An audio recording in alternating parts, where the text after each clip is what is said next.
அதானி எதிர்க்கிறார்கள் அப்படின்னு பார்த்தா அதானிக்கு புரோக்கர் வேலையை இவங்க தான் பண்ணிட்டு இருக்கிறாங்க. தெற்க முழுக்க நிலத்தை வாங்கினதும் அதானி ப்ராஜெக்டில் பார்த்தா 90% இந்த கும்பல் தான் இருக்குது, அறிவாளியம் கும்பல். நீ எதை எதிர்த்திருக்கிற? மோடி அரசு ஏதாவது ஒன்று எதிர்த்திருக்குதா திமுக சொல்லுங்கள். எடப்பாடியாவது எதிர்க்கவும் இல்லை, ஆதரிக்கவும் இல்லை. நான் இந்த மாநிலம் என்ற உரிமையோடு பலதையும் நிச்சயிட்டு இருந்தேன். மாநில உரிமையில் ஒரு பிரச்சனை தானே ஜல்லிக்கட்டு. அது அதிமுகவில் சாத்தியமாச்சுன்னா நீங்கள் தான் போராட விட்டுருப்பீங்களா? கூட இருந்தே தமிழன் கழுத்தறுத்து. இப்போ நீ ஏற்கனவே 2009 கழுத்தறுத்த ஆள் தான் நீங்கள். 2009 கூடவே இருந்து இன்னைக்கு நின்றுடும் போர், நாளைக்கு நின்றுடும் போர். என்கிட்ட பிரணாப் முகர்ஜி பேசிட்டாரு, இந்த சோனியா காந்தி பேசிட்டாங்க, மன்மோகன் சிங் பேசிட்டாருன்னு மக்களை ஏமாற்றிட்டு மெரினாவில் காலு கொண்டு தலை கொண்டு வச்சு படுத்துக்கின்னு, புரியுதில்ல, படுத்துக்கிட்டு இந்த நின்று போச்சு போருன்னு சொல்லிட்டு கழுத்து இருக்கிற துரோகத்தை பண்ணது நீங்கள். கூடவே இருந்து காட்டி கொடுக்குற கயவாளித்தனத்தை பண்ணது திமுக. அந்த மாதிரி என்ன அதிமுக பண்ணியிருக்குதா? நான் அதிமுகவில் உறுப்பினரும் கிடையாது, அந்த கட்சியும் எனக்கு கிடையாது. இத்தனைக்கும் நான் அதை எதிர்த்து விமர்சிக்கிறேன் தமிழ் தேசிய தளத்திலிருந்து.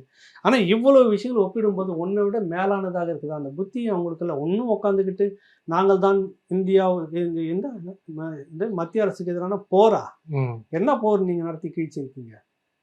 என் மக்களை அடிச்சு தோசம் பண்ணிட்டு இருக்கிறீங்க. மத்திய அரசுகள்லாம் இங்கே அதானி துறைமுகம் காட்டுப்பள்ளியா எடுத்து தூக்கி தூர கொடுத்துட்டீங்க. இல்லை, அவங்க கேம்பெயின் சாங்லேயே விரட்டுவோம் துணிஞ்சு அப்படின்னு சொல்கிறாங்க. நீ எதை விரட்டி இருக்கிறதுக்கு 5 வருஷம் அதிகாரம் துணிஞ்சு நாங்கள் பாஜக விரட்டுவோம். எப்போ விரட்டி இருக்கிற? என்ன விரட்டி இருக்கிறீங்க? ஏதாவது ஒன்று சொல்லுங்கள். ஒரு 5 ஆண்டுகளில் நாங்கள் இது நீங்கள் தான் ஜவஹர்னு சொல்லிட்டு ஒரு ஐயா, மிகப்பெரிய கல்வியாளர், முதன்மையான ஒரு பெரும் அறிவு ஜீவி.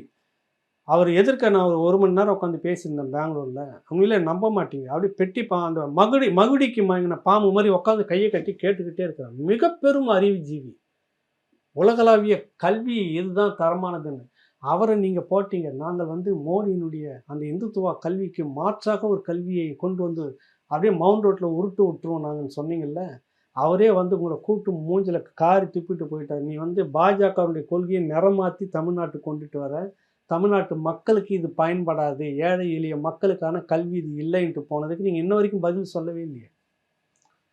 எந்த திட்டத்தை நீங்கள் எதிர்த்தீங்க? பாரதிய ஜனதா கட்சியினுடைய எந்த திட்டத்தை எதிர்த்து நீங்கள் விளம்பரத்தில் போர் கொடுத்துக்கிட்டு இருக்கீங்க? அங்கே போனால் பின்பக்கத்தில் காலில் கதறிட்டு வரீங்க.